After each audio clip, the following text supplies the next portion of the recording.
भी निर्माण के अंतिम चरण में है। इन परियोजनाओं से यातायात तो आसान होगा ही, साथ ही दिल्ली एनसीआर की प्रदूषण की समस्या में भी कमी आएगी। साथियों, विकसित होते भारत में आधुनिक इंफ्रास्ट्रक्चर का निर्माण और देश में कम होती गरीबी दोनों आपस में जुड़े हुए हैं।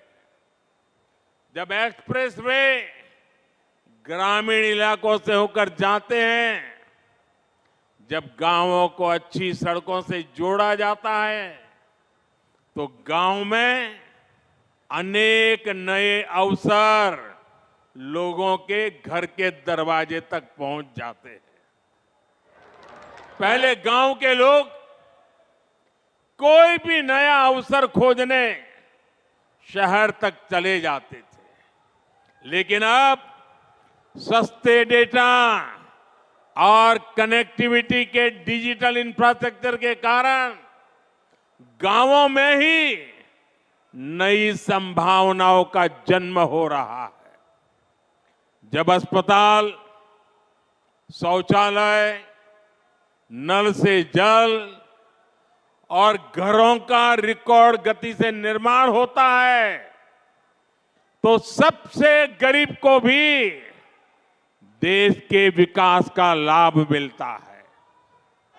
जब कॉलेज, यूनिवर्सिटी और इंडस्ट्री जैसे इंफ्रास्ट्रक्चर बढ़ते हैं, तो इससे नौजवानों को प्रगति की संभावना अनगिनत अवसर लेकर के आती है। ऐसे ही अनेक प्रयासों के कारण बीते 10 वर्षों में 25 करोड़ लोग गरीबी से बाहर आ सके हैं और लोगों की इसी प्रगति की शक्ति से हम 11वीं बड़ी अर्थव्यवस्था से 5वीं सबसे बड़ी इकोनॉमी बन गए हैं।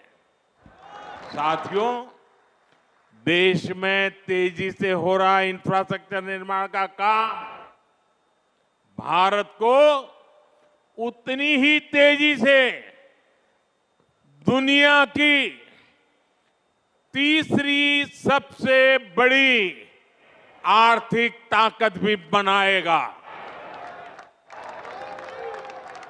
और इससे उतने ही ज्यादा रोजगार, स्वरोजगार के भी मौके बनेंगे। इस स्केल के इंफ्रा को बनाने में, हाईवे और एक्सप्रेसवे को बनाने में बड़ी संख्या में इंजीनियर्स और वर्कर्स की जरूरत पड़ती है। सीमेंट, स्टील जैसे उद्योगों को बल मिलता है, वहां भी बड़ी संख्या में युवा काम करते हैं। इन्हीं एक्सप्रेसवे के किनारे आज इंडस्ट्रियल कॉरिडोर बन रहे हैं।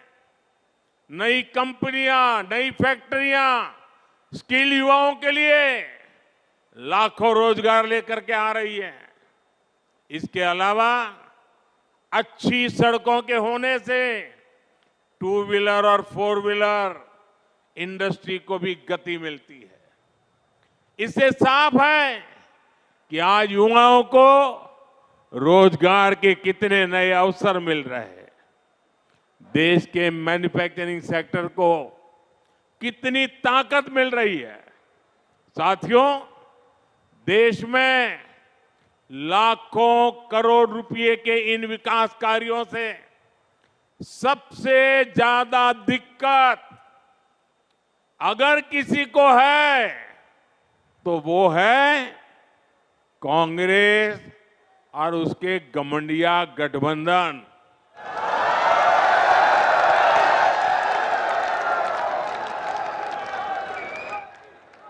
उनकी नींद हराम हो गई है। इतने सारे विकास के काम और वो एक की बात कर रहे हैं तो मोदी 10 और कर देता है। उनको समझ ही नहीं आ रहा है क्या इतनी तेजी से काम भी हो सकते हैं क्या। और इसलिए अब विकास के मुद्दों पर चर्चा करने की उनकी ताकत बची नहीं है। और इसलिए वो लोग कह रहे हैं कि मोदी चुनाव की वजह से लाखों करोड़ रुपयों के काम कर रहा है। 10 वर्षों में देश इतना बदल गया, लेकिन कांग्रेस और उसके दोस्तों का चश्मा नहीं बदला है। इनके चश्मे का नंबर अभी भी वही है, all negative, all negative. Negativity और केवल नेगेटिविटी यही कांग्रेस और इंडी गठबंधन वालों का चरित्र बन गया है। ये तो वो लोग हैं जो केवल चुनावी घोषणाओं की सरकार चलाते थे।